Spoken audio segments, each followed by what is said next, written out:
her body. But it is what it is, she liked to say. She'd watched a couple middle-aged women, friends of her mother, quietly go crazy in the small town where she'd grown up, doing all sorts of bizarre things that caused others pain and kept the local gossips entertained. And she'd promised herself that when her time came to grow older, she would accept it with grace. Moving to Massachusetts was itself an act of acceptance. She got another job in academic personnel, this time at a state college, where she'd earned barely half her former salary, and they sold their house in the valley for barely half of what it had once been worth, and bought a 3-story colonial that needed lots of work. They wouldn't hire anyone to fix it up. Cal could do whatever needed doing to any house anywhere. The couple owned a dog, a 10-year-old black lab named Susie that they'd given themselves for their 5th anniversary. The first evening in the new house, with most of their things still in Beacon's cartons, they decided to take her out for a walk. She'd had a rough trip across the country, mostly riding in the cab of Cal's pickup, though a few times they switched and let her get in the car with Kristin. It was August and hotter than either of them had expected. "This feels like New Orleans," she said as they stepped off the porch. "I don't know if we can make it here without AC." He gestured at the house directly across the street, where a pair of window units droned on the 2nd floor. "I'll go look for one of those as soon as we get unpacked. We can put it in the bedroom. From what I read online, the most we'll ever get's 3 or 4 weeks of heat and humidity. Some years even less." The neighborhood, according to the realtor who had helped them find the house, was a good one, on the dividing line between 2 distinctly different North Shore towns.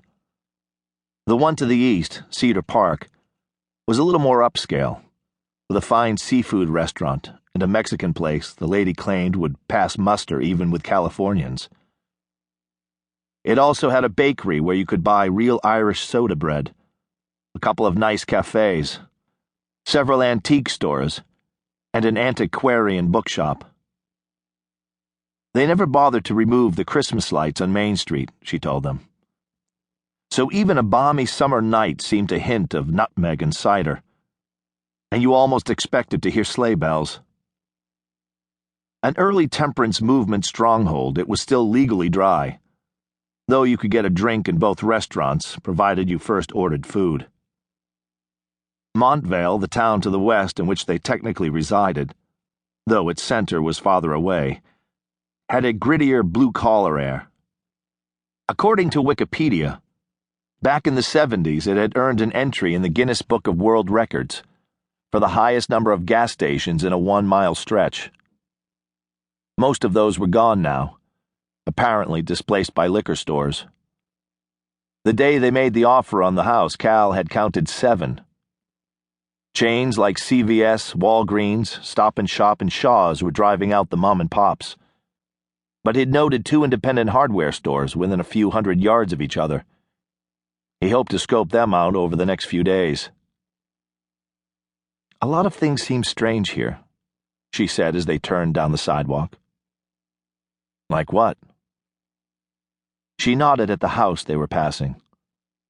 Like almost all the other Victorians and colonials in the neighborhood, it must have been built well over 100 years ago. Through the window she could see a couple sitting there watching TV.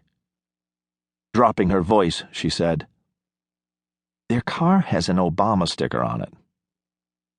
"Well, it's Massachusetts." "But they're watching Bill O'Reilly, and that means Fox News." "Maybe they're disillusioned, aren't you?" She knew how he voted. The same ticket she did. But sometimes didn't have a clue what he was thinking. He was prone to silence. It was a matter of aesthetics, she supposed. Like his disdain from musicians who played too many notes. "Not with Obama," she answered. He laughed. "With me?"